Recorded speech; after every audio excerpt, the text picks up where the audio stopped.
they just started using the sirens harassment again.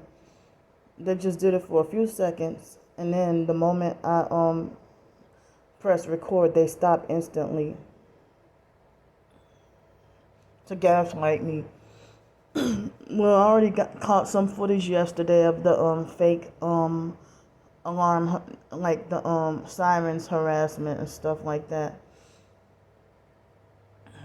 And Alex will always tell me the police got you under surveillance, and then when I have a problem with the police and I say that when he calls the police on me unprovoked, and then try to get me locked up in a mental institution for no reason, and then the police, they gaslight and lie and say that there's no such thing, or that nobody has me under surveillance or anything like that.